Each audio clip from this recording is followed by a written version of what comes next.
ఇంకా శ్రవణ్ గారు BJP corporator. Shravan గారు నమస్తే. మీట్లో ఉన్నారండి శ్రవణ్ గారు.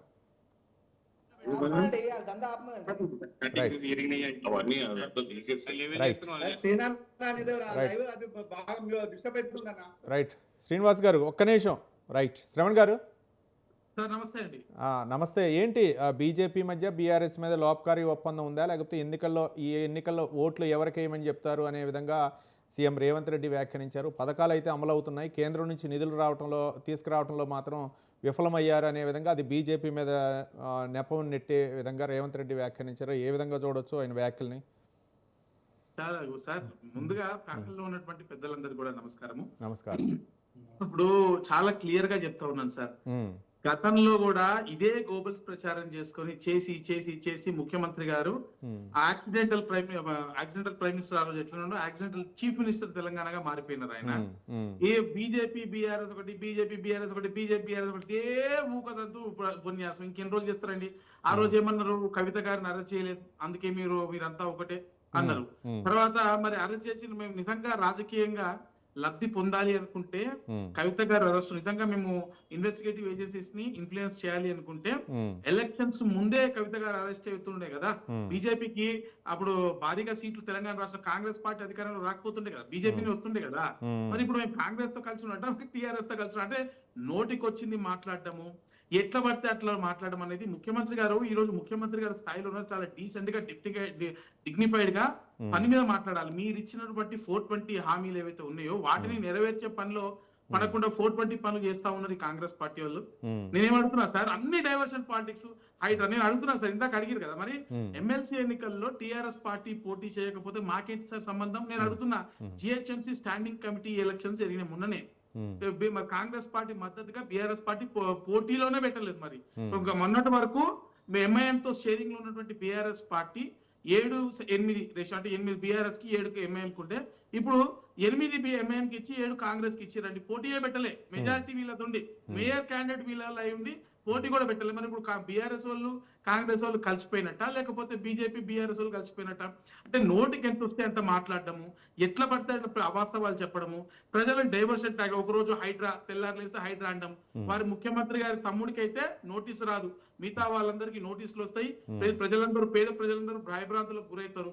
ఇష్టానుసారంగా పాలసీలు ఉంటాయి. అసలు ఈ సంవత్సర కాలంలో ఇచ్చినటువంటి ఏ హామీ పూర్తి చేసుకున్నారో వారికే గ్యారెంటీ లేదు. దీన్ని డైవర్ట్ చేయాలంటే తెల్లారి ప్రతిరోజు ఏదో ఒక న్యూస్ ఉండాలా, ఏదో ఒక డైవర్షన్ పాలిటిక్స్ చెప్పాలా, ఏదో ఒక రకంగా ప్రజల మైండ్ సెట్ ని డైవర్ట్ చేయాలా, ప్రజల తిట్లు పడకుండా తప్పించుకునేటువంటి ప్రయత్నం చేయాలా. ఈ రోజు ఎలక్షన్స్ శ్రవణ్ గారు ఎందుకు కేంద్రం నుంచి నిధులు తేవడంలో విఫలమయ్యారు? అది కూడా చెప్తున్నాను సార్. నేను చాలా క్లియర్ గా మొన్న సభలో కూడా చాలా క్లియర్ గా చెప్పాను. కేంద్రం ఏమేమి ఇచ్చింది, రాష్ట్రం ఏమేమి ఇచ్చిందని క్లియర్ గా చాలా క్లియర్.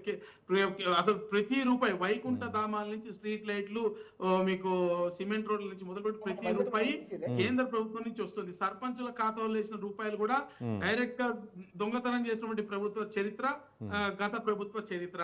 ఈ రోజు 1200 కోట్ల రూపాయలు భాగ్యనగర్ మేజర్ షేర్ హోల్డర్ అయినటువంటి తెలంగాణ రాష్ట్రానికి ఆయువు పట్టు గుండకాయ అయినటువంటి భాగ్యనగరానికి 1200 కోట్ల రూపాయలు ఇస్తా అని చెప్పి పాలాభిషేకాలు చేసి ఇచ్చింది గుండు సున్నా.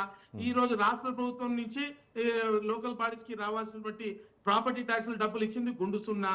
సో మోటార్ వెహికల్ ట్యాక్స్ ఇచ్చింది గుండు సున్నా. స్టాంప్ డ్యూటీల రూపంలో 3030 కోట్ల రూపాయలు ఇస్తా అని చెప్పారు కదా. మన తెలుగులో సినిమా ఉంటుంది, ఆహనాపిల్లి అంటారు, మీ అందరికి తెలిసి ఉంటది. అక్కడ కోడింగ్ కట్టేసి శుద్ధ వీరభద్రరావు గారిని అది చూస్తూ చికెన్ తిన్నట్టు ఫీల్ అయితే మనం చెప్తారు అన్నం, ఆయన పిచ్చెక్కేస్తుంది అనమాట. ఇదే మోడ్ లో private deposit accounts, PD accounts అంటారు, వీటిని ముట్టుకోలేం పెట్టలేం, మార్చేసరికి ఎక్స్పైర్ అవుతుంది. దాన్ని వీళ్ళు అడగరు, వాళ్ళు తీయరు. ఇటువంటి అకౌంట్స్ లేయడం వల్ల ఎంత ఫ్రాడ్ అంటే, ఇది రేపు ఎల్లుండో కాగ్ రిపోర్ట్ లో వస్తుంది, మీరు చూడండి. నేను ఈరోజు రాసి పెట్టుకోండి. ఏం చేస్తారంటే రాష్ట్ర ప్రభుత్వం ఇచ్చామని చెప్పి పీడీ అకౌంట్లు ఇస్తారు. ఆ ఫైనాన్షియల్ ఇయర్ దాటిపోతుంది.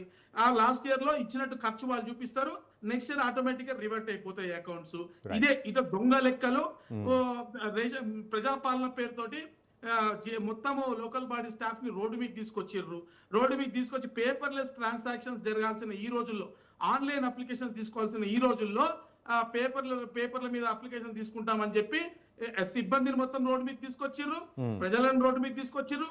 పని గంటలు ఉదాయని పోనీ ఇవేమన్నా బాగుపడ్డా అప్లికేషన్ Right. తీసుకెళ్లి ఫ్లైఓవర్ల కింద పడేసి ఆన్లైన్ చేయడం కోసం మళ్ళీ 15-20 లక్షల రూపాయలు ఖర్చు పెట్టి దాంట్లో కూడా మిస్ అయినాయి.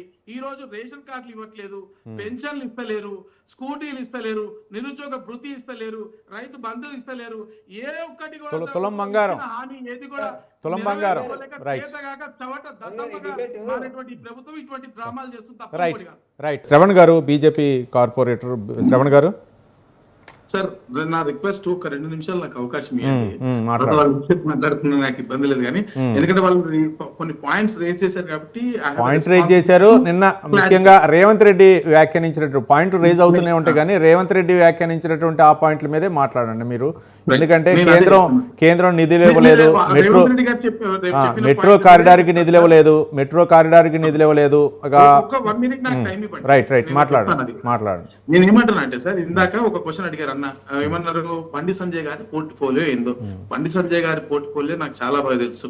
నేను అడుగుతున్నాను, ఈ దేశంలో భోపాల్ గ్యాస్ ఉదంతం జరిగినప్పుడు పారిపోయినటువంటి ఆండర్సన్ ఎన్ని రోజులు పట్టింది? అసలు కాంగ్రెస్ పార్టీ పట్టించుకుందా, తెప్పించుకుందా, లేకపోతే మన శిక్ష విధించిందా? మీరు అర్థం చేసుకోవాల్సింది ఏంటంటే అసలు మన దేశ చట్టాలకి లోబడి మనం ప్రవర్తించాల్సిన అవసరం ఉంటది. ఒక నిమిషం సార్, ఇదే గోబల్స్ ప్రచారం రేవంత్ రెడ్డి గారు పదే చేసిన కవిత గారిని ఎందుకు అరెస్ట్ చేస్తలేరు, వాళ్ళని ఎందుకు అరెస్ట్ చేస్తలేరు, మరి చేసిన రోజు ఏమి ఎటుపోయారు రేవంత్ రెడ్డి గారు? నేను అదే ఇందాక కూడా చెప్పాను, మేము రాజకీయ లబ్ధి కోసం చేయట్లేదు. Investigative agencies it's due course వాళ్ళకు ఉన్నటువంటి ఇందాక చెప్పారు కదా మెరిట్స్ బట్టి వాళ్ళు చేస్తారు.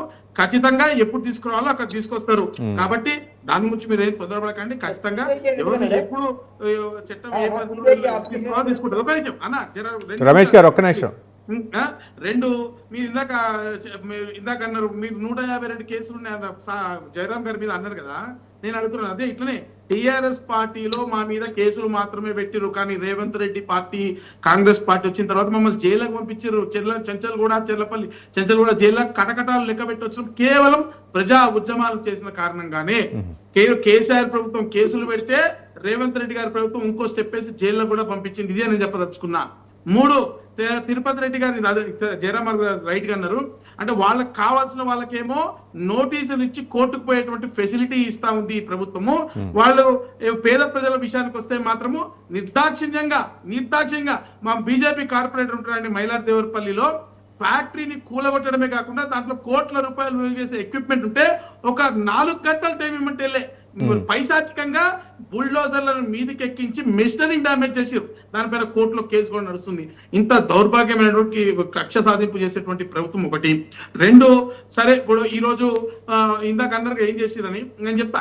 ఈసారి మళ్ళొకసారి మీ వేదిక ద్వారా చెప్తా కేంద్ర ప్రభుత్వం ఏం చేస్తుందో. ఈ రోజు ఈ తెలంగాణ రాష్ట్రంలో స్ట్రీట్ లైట్లకు దిక్కులేవు, రోడ్డు పైన. ఇప్పుడు మీరు దయచేసి ఇక్కడ ఉన్నటువంటి కాంగ్రెస్ నేతలు ఒక్కసారి రోడ్డు పైకి చూడండి, ఎన్ని స్ట్రీట్ లైట్లు పనిచేయలేదో తెలుస్తుంది. కానీ భారతీయ జనతా పార్టీ ప్రభుత్వం వచ్చిన తర్వాత 32% డివల్యూషన్ స్టేట్ డివల్యూషన్ ఫండ్స్ ఉంటే అది 41%, దాదాపు 10% నిధులు కేటాయించి ఈ రోజు రాష్ట్రాలకు అందిస్తుంది. 21,075 కోట్లు ఈ రోజు గ్రాంట్ల రూపంలో ఇచ్చింది.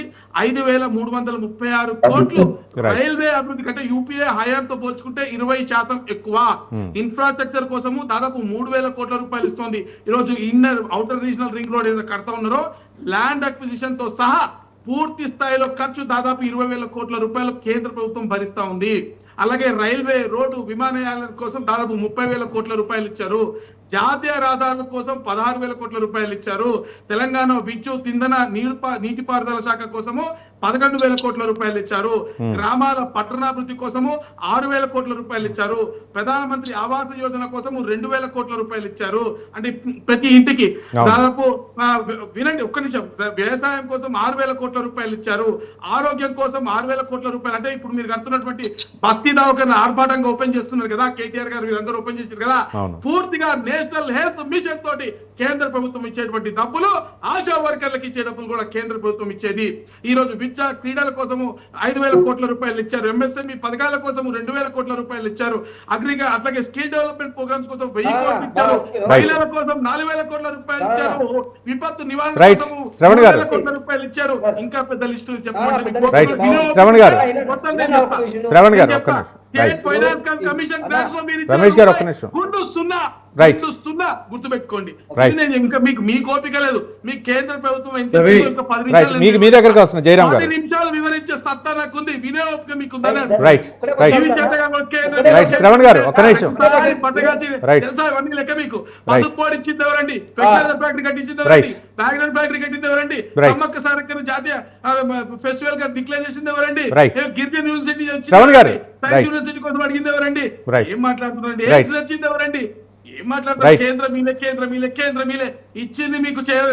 ఈ రోజు ప్రధానమంత్రి విశ్వకర్మ యోజన కింద పెట్టుకున్న స్కిల్డ్ లేబర్ ప్రతి ఒక్కరికి లోన్స్ ఇస్తామంటే ఇప్పటి వరకు వెరిఫికేషన్ చేయకుండా అప్లికేషన్ Right. మీ దగ్గర మురగన పెట్టుకున్నారు. తప్పు మీద మాదా ఆలోచన చేయండి. రైట్ రైట్, శ్రవణ్ గారు.